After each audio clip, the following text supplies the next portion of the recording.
A little author's note about me. I'm not a hero in this little memoir of mine. I'm just an honest guy trying to make a not-so-honest living. I've broken into countless storage units over the past few years. Call me a criminal, but I got my karma. Incidentally, by someone much more fucked up than I. You see some unusual things poking around in someone's personal junk closet. Not to say you can't find anything valuable. I make my living off of it, remember? I looked at it as a garage sale, or maybe just a dusty old attic. The best part being that all this shit's free. Every now and then you get real lucky. You come across some ancient family heirloom was worth more than a few bucks. I drifted place to place, pillaging those rusty-looking lockups next to highways. Sometimes I'd hit some suburban lock door boxes. But that can be more trouble than it's worth. Had more than one close call and an occasional jump rent-a-guard. The point is, it's become a routine of me. I've grown accustomed to my routine, making it more of a craft or skill, but sometimes you can open the wrong doors. Some nights I follow the highway. Others I maneuver to the avenues and the drives until something catches my eye. A quick once over to the parking lot is enough to deem whether or not I make this easy or just park up front. Ballsy, I know, but you'd be surprised how many times it's worked for me. When I hit a highway slide, lockups, most people who work at these eyesores don't care enough about their employment to bother with such things as door locks. There is nary a time where I had to force my way into the front office. This gives me a manifest and keys of all kinds absent-mindedly laid out for me. That fucking night went a lot like that. I was on some interstate coming to a big town of the mall. I didn't pay attention to city names or highway names anymore. My trip went from minivan crowded intersections to trucker inhabited highways in the blink of an eye. The interstate seemed to be a scar of civilization on the otherwise unblemished wasteland. Grass for miles under the gray sky with the occasional tree line. What was more unsettling was the abandoned houses that looked like shipwrecks in an ocean of grassland. They were a small distance from the road compared to the emptiness behind them. Then I saw the lockup. The interstate eventually came to a more closed position, as if the wilderness slowly crept up on you. The storage facility was barely visible through the tall grass, in elevated position. Not easy to miss. Oh, how I wish I could have missed it. I took a small exit and a few back roads, and there I was. I didn't look like anybody had checked up on the place in quite some time, but a dim light on the inside of the front office was on. I wanted to get this over with, so I parked up front and grabbed my crowbar.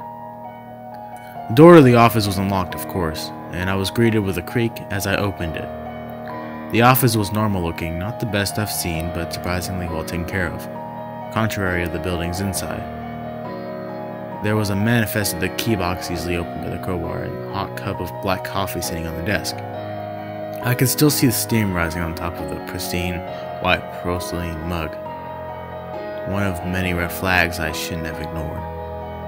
The manifest didn't have all the big of a story to tell, a few average Joes with a few vague, constant description of their lockups. Nothing really caught my eye on the sheet. Looking back, whoever left that fucked up thing did an amazing job of keeping it a secret.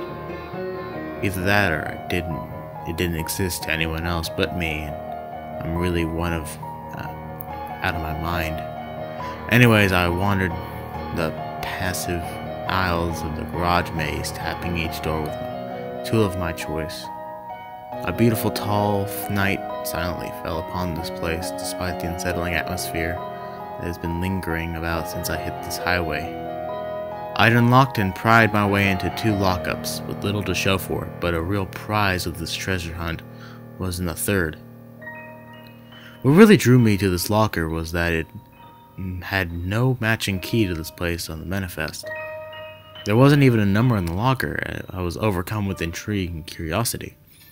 I wedged my flat head of the crusty crowbar between the old asphalt and the aged steel of the door, and worked my magic. I'm an experienced. In my experience, the doors are generally older and more fragile. The lock is easily scrambled, and in turn the door lifts. It took me a good 5 minutes. The door was unusually fragile. I rolled the door up and was faced with a thick plastic curtain. At this point, I was veritably hesitant. I know for a fact that the other locks didn't have this. I reassured myself that something interesting is most definitely beyond this threshold, but I should just cross it. The curtain was ice cold to the touch as I opened it, and I noticed that it was on the rail that traced the perimeter of the ceiling. The curtain went all the way around, as if creating an inner shell of the small garage. I was relatively dim in the space, but the streetlights dotted the facility aisle granted some illumination to the locker. There was a pull string and a light bulb towards the center. How I didn't notice a strategic figure dead center in the room was beyond me. I had noticed the curtain, the cold cement floor, the light bulb, but the space existing somewhere between all these things had eluded me. I silently stepped toward the pull string. The sound of my feet contracted the cement floor faintly echoed throughout the room. I grabbed the string and pulled. I was eye level with the grinning face of a figure who had eluded my vision, standing in the most obvious part of the room. I stumbled backwards and let an embarrassingly high-pitched cry. My eyes could not leave the man before me. He had an equally maniacal stare with his gruesome grin. His eyelids were pinned to his lower brow with safety pins. I noticed profuse bleeding from the corners of his mouth, dry blood at least. Upon closer inspection, I noticed that the reflective surface of the very fine wire in each corner of his mouth running all the way to the series of rafters. The other containers didn't have the wooden structures this one does. No matter how much I wanted to run my car and drive to a different state, I just couldn't move. I was paralyzed by this dead man's stare. My eyes wandered to the rest of his body. His bare body was covered in scars, vaguely resembling letters, as if someone tried to spell something on him. This poor man's body held up in this awkwardly positioned like a mannequin in a cheap department store by more than these threads.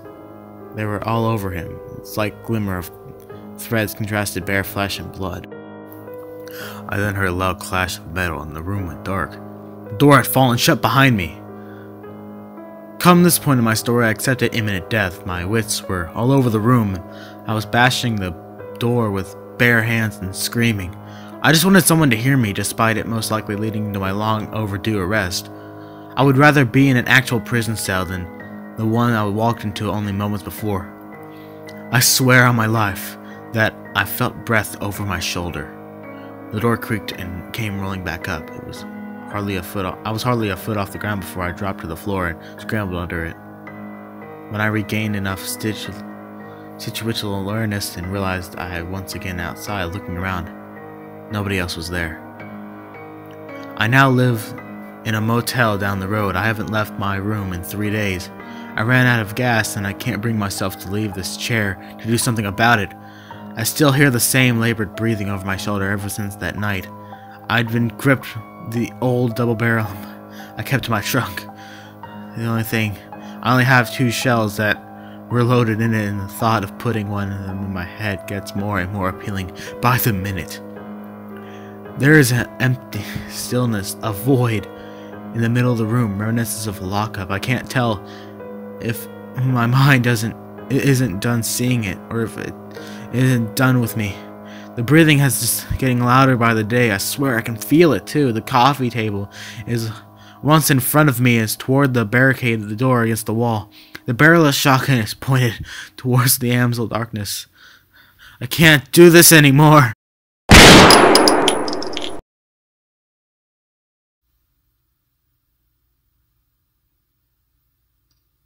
Audio tape found in room 3 of Elk's motel, covered in an inordinate amount of blood. Buckshot had been dug out of the wall behind a forensic team. Heavy blood splatter found in the same wall. Primary ruling is suicide, yet the body has yet to be recovered.